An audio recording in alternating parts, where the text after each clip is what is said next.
नमस्कार मित्रों, मेरे स्पिरिचुअल कनेक्ट पर आप सभी लोगों का हार्दिक है मित्रों।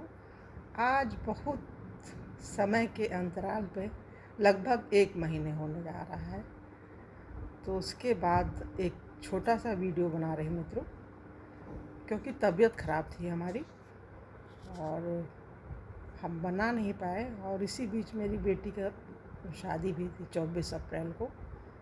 वो समझिए मित्रों, बहुत तबीयत ख़राब होने के बाद भी पता नहीं कैसे जो भगवान हमको ले गए वहाँ तक। काफ़ी दूर है जहाँ हमको जाना था, जहाँ हमारा निवास स्थान था, वहाँ से करीब 1000 किलोमीटर। तो कैसे भगवान पहुँचाए, क्या किए, कैसे शक्ति दिया, कैसे सब कुछ हुआ, तो उसी संबंध में भगवान को अपनी जो है कृतज्ञता ज्ञापित करती हूँ मित्रों इस वीडियो के माध्यम से। और वो ये है कि करते हो तुम कन्हैया मेरा नाम है, मेरा आपकी कृपा से सब काम हो रहा है। करते हो तुम कन्हैया मेरा नाम हो रहा है। भगवान ने ही हमको चलाया, शक्ति दी और हम कुछ कर सके। और कोरोना काल तो चल ही रहा है मित्रों, इसमें सभी परेशान हैं अपनी अपनी जगह पे। उनकी बात सच है, कुछ आए कुछ नहीं आए, कोई बात नहीं, सबकी परिस्थितियां हैं। हम जब स्वयं बीमार हैं तो हम किसी और को क्या बोल सकते हैं। तो इसमें भगवान की कृपा है, अपनों की। ये कहते हैं ना, खुद पे हो भरोसा तो खुदा साथ देता है, और अपनों पे भरोसा हो तो दुआ साथ देता है। खुदा ने साथ दिया, हमें भरोसा था, वो अपनों ने साथ दिया। मेरे पेरेंट्स अभी हैं, उनका आशीर्वाद, मेरी माँ विशेष रूप से हैं, उनकी कृपा, उनका आशीर्वाद था कि ये सब विषम परिस्थितियों में भी संभव हो सका। और जितने नातेदार, रिश्तेदार, सभी लोग आए, सभी के लिए दिल से, हृदय से यथायोग आशीर्वाद और अभिनंदन, प्रणाम, चरण स्पर्श। जो जहाँ है वहीं से उन्होंने निश्चित ही सद्भावनाएं भेजी, तभी ये काम हो सका। बड़ा दुर्लभ, बड़ा कठिन, बड़ा असंभव सा लग रहा था, लेकिन भगवान ने पूरा किया और अच्छा किया। तो सभी बड़े बुजुर्गों का आशीर्वाद है। और एक जो मेरे दिल की तमन्ना है मित्रों, हमारे 2 बच्चे हैं। तो बड़े बेटे की तो हो गई थी 2017 में, और बेटी की अभी हुई है 21 में, कोरोना काल में। 2 बच्चे थे, अच्छे हैं हमारे बच्चे, हम संतुष्ट हैं उनसे। अपनी अपनी जगहों पे अच्छा काम कर रहे हैं, दोनों जॉब में हैं और एक सम्मानपूर्ण ज़िंदगी व्यतीत कर रहे हैं। इस वीडियो के माध्यम से हम उन्हें आशीर्वाद देते हैं कि हमेशा सुखी रहे और दिन दूनी रात चौगनी उन्नति करें।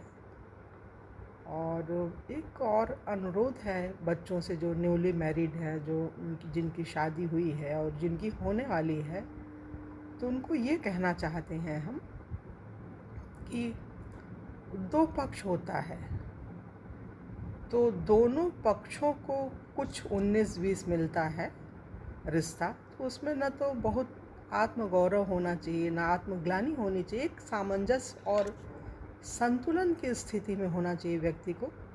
और ये समझना चाहिए कि अपने अपने कर्मों का फल भगवान देता है, अगले जन्म तक देता है। इसमें भगवान कोई पक्षपात नहीं करते हैं, निष्पक्ष होकर के वो संबंध बनाते हैं और उन संबंधों को कैसे अच्छे ढंग से बिताया जाए, इसकी शक्ति और सामर्थ्य भी देते हैं। और वो शक्ति और सामर्थ्य तब ज़्यादा कारगर होती है जब हम आध्यात्मिक होते हैं, भगवान की राह पर चल रहे होते हैं। तो हम हर परिस्थितियों को अपना मान करके उनमें बड़े पूरे मनोयोग के साथ काम करते हैं और उन विषम परिस्थितियों से निकल करके आगे अच्छी मंजिल को प्राप्त करते हैं। जो हम होना चाहते हैं, जो बनना चाहते हैं, वो भगवान देते हैं, निश्चित ही देते हैं। भगवान ने हमको भी दिया है मित्रों।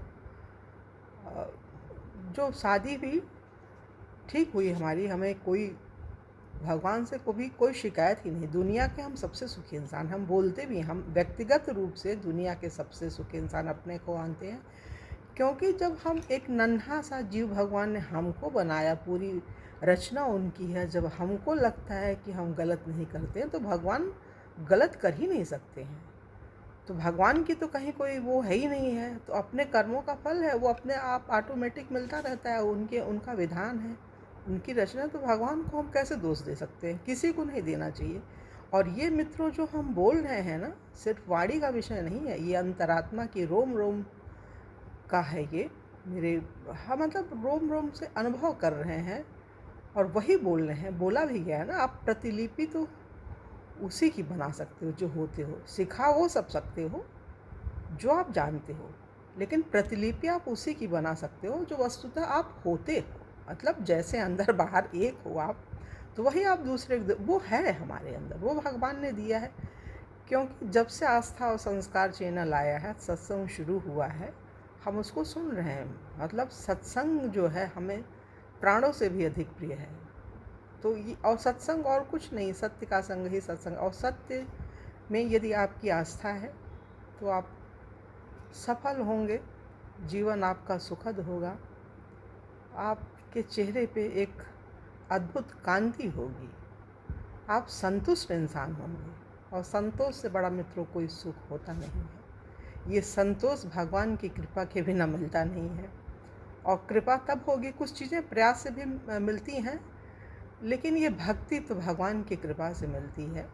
और इस राह पे जो चल रहे हैं, भक्ति की राह पे, उन्हें सुख और शांति तो मिली ही है, और वही वो दूसरों को भी दे रहे हैं। इस वर्तमान समय में हमको जो सर्वश्रेष्ठ, जो हमारे दिल को छूने वाले भक्त हैं, कौशिक जी हैं, इस समय वृंदावन में बोल रहे हैं। इतना अद्भुत, इतना अच्छा बोलते हैं, इतना काम करते हैं देश के लिए, दुनिया के लिए, पूरे विश्व के लिए। आप सोचिए 24 घंटे में हमें लगता है वो 18-20 घंटे काम करते होंगे, 4-5 घंटे। जैसे मोदी जी हैं, 4-5 घंटे ही मुश्किल से सो पाते हैं, अपने लिए टाइम दे पाते हैं। वैसे वो संत हैं, तो वो हमारे संत हैं मोदी जी। हम लोगों का पालन पोषण कर रहे हैं, हम लोग अच्छी नींद ले पाते हैं, सो पाते हैं, और वो दिन रात चिंतन करते हैं, काम में लगे रहते हैं, तो संत ही हैं। और ये भगवान के संत हैं। ये तो भगवान वामन ही लगते हैं साक्षात धरती पे, दुनिया पे, हमारी ही भारत की धरती पे वृंदावन। वो तो खैर संत हैं, हर जगह घूमते रहते हैं, लेकिन इस समय 1 वर्ष से भी ज़्यादा हो गया लगातार वृंदावन में रह करके भागवत कथा कह रहे हैं। इस समय स्कंद पुराण की कथा वो कर रहे हैं। हम सुनते हैं मित्रों, हम सुनते हैं उनका, सभी संतों का सुनते हैं, बगैर सुने तो हमसे रहा ही नहीं जाता है। सुबह 10 बजे से लेकर 1 बजे तक होती कथा, वो भी सुनते हैं। फिर सेकेंड इनिंग में 3 बजे से 6-7 बजे तक होती है, तो उसको भी सुनते हैं बीच बीच में। और जो भी मतलब हमारा प्राण धन है कथा, तो कथा से बढ़ के कुछ हो ही नहीं सकता है हमारे लिए, तो सुनते हैं। और वही भगवान आकर के सब हमारा काम किए हैं, तो उनको हम जितना भगवान को चाहें, पूजें, वंदन करें, उनका स्मरण करें, लोगों को प्रेरित करें अपने माध्यम से कि आप भी आइए इस भगवान की कथा को सुनिए, तो वो सब कम है। और अब भगवान को ही चिंता ज़्यादा हो गई है, वही बुला रहे हैं हमारी बगिया के अच्छे पुष्पों को, अपनी बगिया के अच्छे पुष्पों को कि आओ काम करो। जो फूल की खुशबू होती है ना मित्रों, जब हवा चलती है उसी दिशा में बहती है, उसी दिशा में जाती है वो खुशबू। लेकिन जो सद्गुणों की खुशबू होती है ना, वो 10 दिशाओं में फैलती है। तो हम ये चाहते हैं कि आप लोग भी इस लाइन में आइए, भक्ति की लाइन में, और भगवान से प्रार्थना कीजिए। यदि आप लोग निवृत्त हो चुके हैं सभी कामों से, तो विशेष रूप से आप लोगों से अनुरोध है, जैसे हम तो अब मुक्त हो चुके हैं, हमें तो कथा ही सुनना है, कथा पे ही बोलना है। इस समय हम बोल भी रहे हैं भक्तमाल की कथा पे, अभी बहुत दिनों से नहीं बोले हैं, तो अब कोशिश करेंगे कि बोल पाएँ हम अच्छे से, भगवान की कृपा से बोलें और बोलते ही रहें, हर अच्छी चीज़ों को आप लोगों को दें और आप लोगों का भला हो। और एक गृहस्थ व्यक्ति होता है ना मित्रों, तो उसका अपना अनुभव होता है। समय 24 घंटे में जितना आपके पास है उतना हमारे पास भी है, हमारे पास भी काम है, लेकिन हम निकालते हैं। देखिए कथा कितनी प्रिय, अभी हम वीडियो बना रहे हैं तो उसी में से समय निकाल के बना रहे हैं ना, तो निकालना पड़ता है। तो आप लोग भी निकालिए, कथा को सुनिए।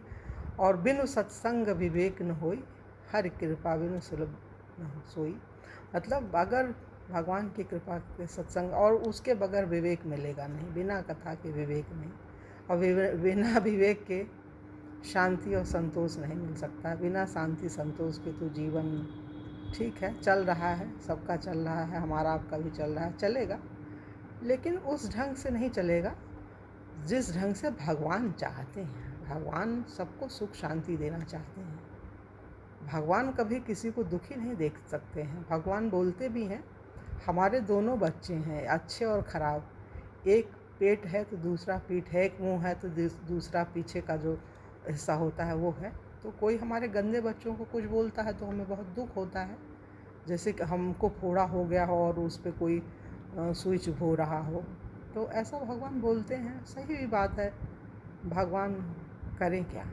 भगवान सिक्के के दो पहलू के रूप में सुख दुख को लाते हैं, अपने कर्मों के अनुसार ही उनको सुख दुख मिलता है, इसमें भगवान की कोई गलती नहीं है। भगवान को हमें कभी दोष नहीं देना चाहिए, हमें हर समस्या का समाधान निकालने की कोशिश करनी चाहिए, और समाधान मित्रों संतों से प्राप्त होगा, सत्संग से प्राप्त होगा, सद्ग्रंथों से प्राप्त होगा, और कहीं से समाधान मिलेगा नहीं, कोई नहीं दे सकता आपको समाधान। आप प्रतिलिपि जो है अपने आप की बनाइए, आप जैसे हैं तो ठीक है। वो जो सज्जन है वो भी सुखी रहता है, दुर्जन है वो भी उस काम में सुखी रहता है। दुर्योधन ने कहा ना, गुरुदेव मैं जानता हूँ धर्म क्या है अधर्म क्या है, धर्म से मैं मेरी निवृत्ति नहीं, मतलब धर्म में नहीं रह सकता, और अधर्म से मेरी निवृत्ति नहीं हो सकती, मतलब मुझे अधर्म ही सबसे ज़्यादा प्रिय है, दुर्योधन ने बोल दिया। और अंत समय में जब वो मर रहा था तब बोला कि इस दुनिया में हर व्यक्ति अकेला आता अकेला जाता है, तो उसमें जो है भगवान ही किसी का भला कर सकते हैं, उन्हीं की उस पर, मतलब उसने भी भगवान की सन्निधि के लिए एक प्रेरणा दी कि आप उन्हीं के सन्निधि में रहिए, उन्हीं का स्मरण कीजिए, उन्हीं का चिंतन कीजिए, तभी भला हो सकता है, वरना आप अकेले हो। आप पूरे विश्व में पूरी भीड़ में भी अकेले हो, अकेले में भी भीड़ वाले हो, तो आप कैसे अकेले में भगवान के साथ रह सकते हो, ये आप खुद निर्णय लीजिए और भगवान के साथ ही रहिए। संसार का काम करते हुए रहिए, संसार का काम तो करना ही पड़ेगा। वो जो सन्यासी हैं वो भी कर रहे हैं, अब कौशिक जी हैं महाराज, ये सन्यासी ही हैं, कर रहे हैं संसार के लिए। तो सीखना है इन संतों से, जब जैसा ये करते हैं इस कोरोना काल में भी कैसे वो पूरा अपने तुलसी तपोवन का संचालन कर रहे हैं, और कई जगहों पे है उनका आश्रम, बहुत जगहों पे है, सबके लिए कैसे प्रेरित कर रहे हैं लोगों को, कैसे प्रोत्साहित कर रहे हैं, कैसे स्वयं काम कर रहे हैं, ये देख करके, देखने से, किसी के बारे में सोचने से आप जो बनोगे ना वो आप सर्वश्रेष्ठ बनोगे। आप देख करके, सोच करके, व्यक्ति का चिंतन करके आप उस राह पर चलने के लिए खुद ही स्वतः प्रेरित हो जाओगे। वही होता है ना, सेल्फ मोटिवेटेड व्यक्ति ही कुछ अच्छा कर सकता है, कुछ समाज को अच्छा दे सकता है। तो ये चीज़ है मित्रों। तो इसमें एक बार पुनः हम सभी अपने